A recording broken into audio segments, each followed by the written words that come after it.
Welcome back to our channel. I am Mr. Pads How to Tech. So, magpapalit tayo ng ball joint dahil yung ball joint natin may problema na siya. Kapag tayo nalulubak, maingay na tugtog doon siya, liliit na ramdam na ramdam natin sa flooring at sa manubela. Chinik natin siya at nakita natin na maluwag na. So magpapalit po tayo ng ball joint. Tara guys, samahan nyo ako, magpapalit tayo ng ball joint. Kayang-kaya mo ito, kahit ikaw kaya mong gawin ito. Kung meron kang sasakyan, hindi mo na kailangan pumunta sa mekaniko. So ituturo ko sa inyo. Meron pong 3 tornilyo lang yan. Yan guys. Yan, 3 tornilyo. Tapos isang dito. Yan yung isasalpak natin. Dito yung spindle. Dito yung suspension. Yan, suspension yan. Dito yung spindle. So papalitan natin guys.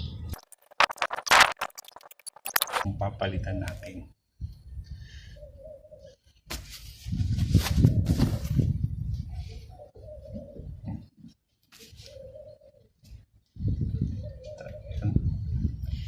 Malakas yung uga niya.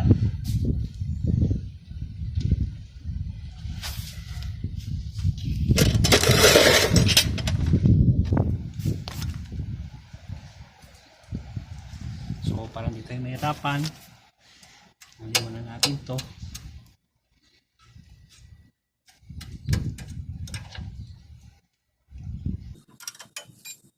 Tie rod kailangan natin tanggalin.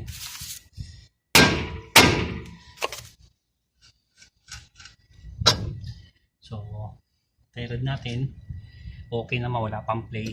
Pati ito wala pa. Sira lang yung rubber. Pero okay pa siya. Tigas pa. So ito lang yung kailangan natin tanggalin guys.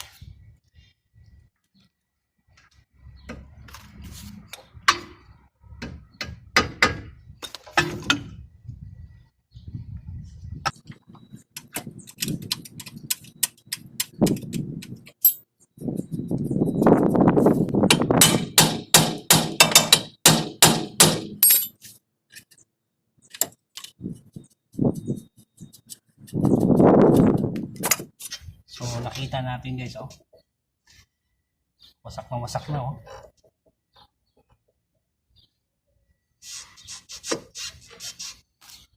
si setting socket ang kailangan.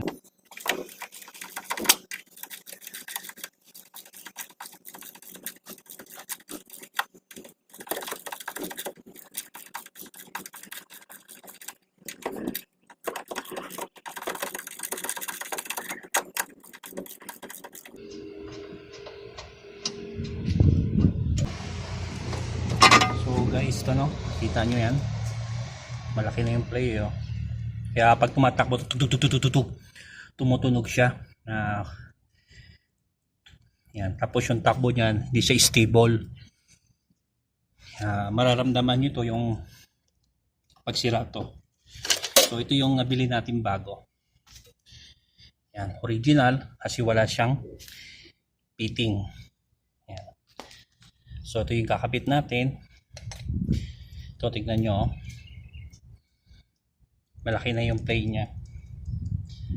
So kahit ikaw guys, kaya mo itong gawin.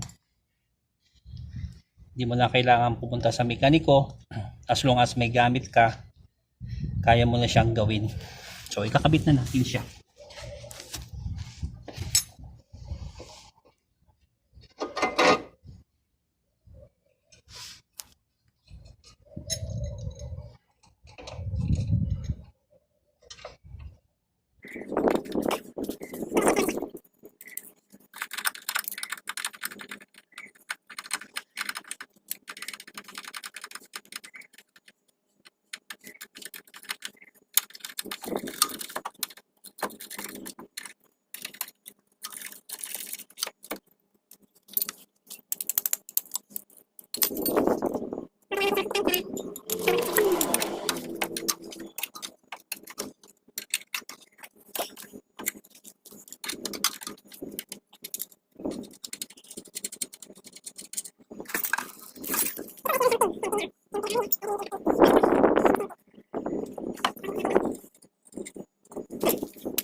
ano lang siya, sa loob ng ilang minuto.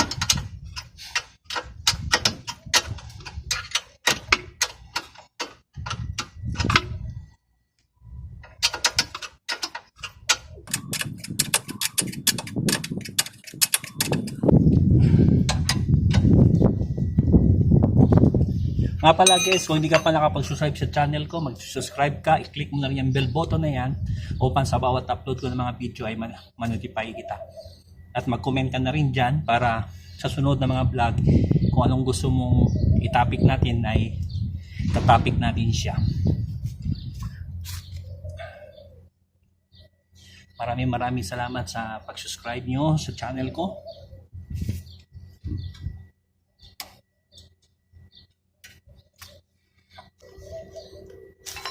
Nga pala guys, sa next time,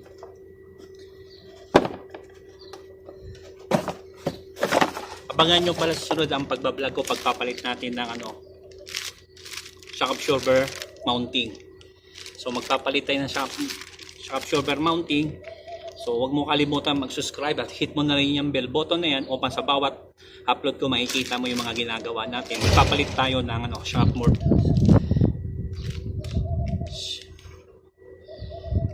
absorber mounting, papalitan natin sa sunod kong mga vlogs. So maraming salamat.